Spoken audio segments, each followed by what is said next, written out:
Dystopian literature has marked its narrative blueprint through the science fiction arc of socio-political critiques that are closely tied to the contemplation of the human race under the assumption of collective futurity. The narrative is situated at the dichotomy of humanism and post-humanism, in which the latter is vital for the purpose of assuring the established essence of the former.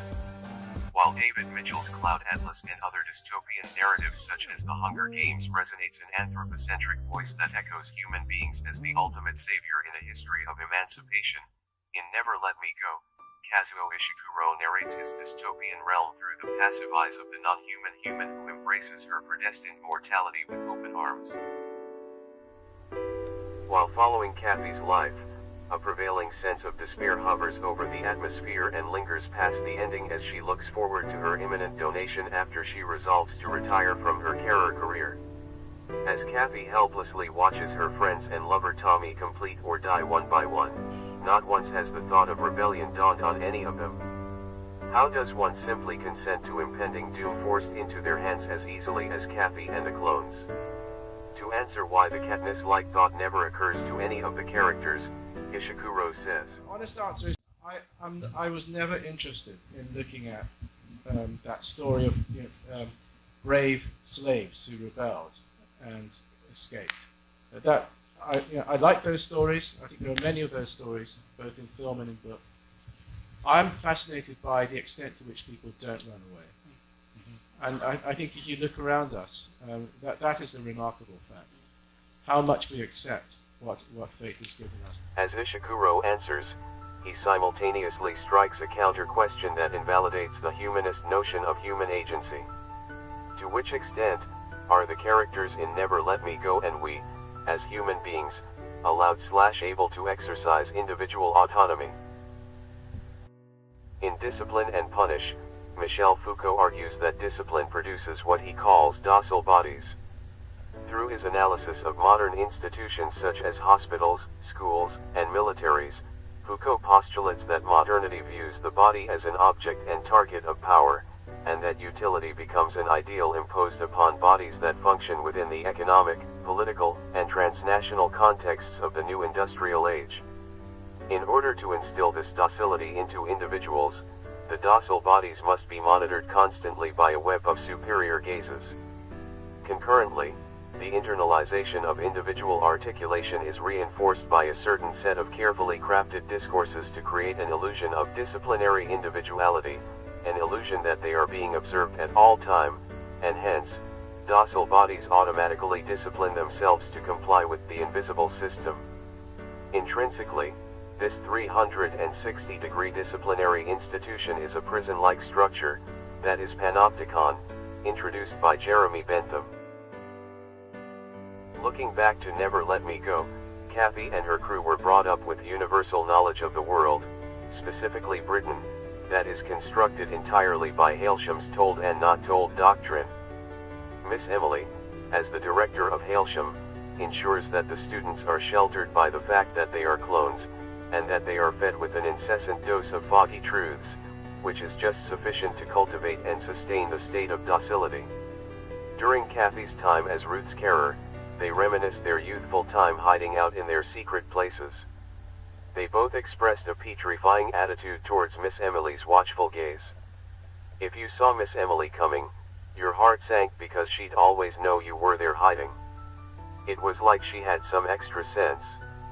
You could go into a cupboard, close the door tight and not move a muscle, you just knew Miss Emily's footsteps would stop outside and her voice would say, "All right. Out you come." Under strict surveillance, Hailsham operates as the actual physical panopticon that disciplines the students to submit to a familiar sense of omnipresent surveillance. The result is as expected, the students are consciously cautious when they interact with each other. The most implicit instance of this is when Kathy engages in a conversation with Tommy. Every time she has to stage the conversation as if it is the most casual and banal affair that no one should pay attention to them. Within the panopticon, Kathy and Tommy are taught to internalize their subjectivity through the discourses of humanism and heteronormativity.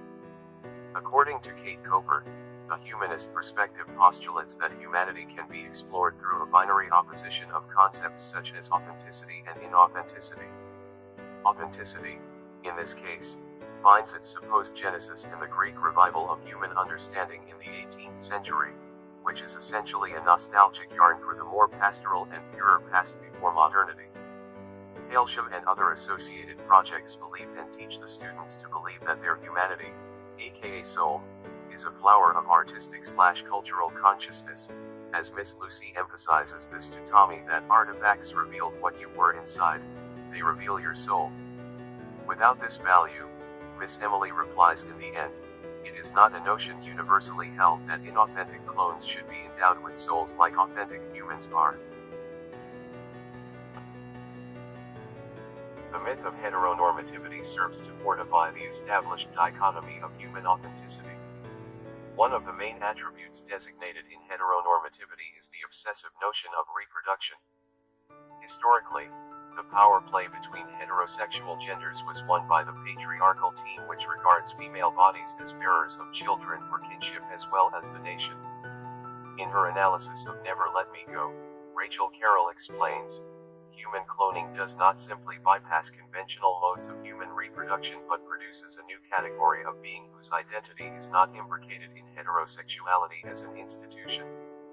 The right to reproduce is therefore reserved only for actual human beings, which further demarcates the humanistic boundary between authenticity and inauthenticity. Unlike human beings who can reproduce, the students who watch and imitate norms and mores of the real world from television understand that they are rejected by the hegemony of heteronormativity and hence realize that they are indeed lesser than the rest of the world. Under the restless gazes of Hailsham Panopticon, the characters see no choice but to efficiently function under the societal demand for reproductive human cloning. Indoctrinated in the discourses of humanism and heteronormativity, the students become docile bodies in their own accord and literally give up their own organs to keep the will of the human society going. Thinking back to the aforementioned question of human agency, it is thus elusive to conclude if these characters have a say in their choices in life at all. This same answer might also be plausible to us who live under the modern state's panopticism, as Ishiguro remarks, how much we accept what fate has given us.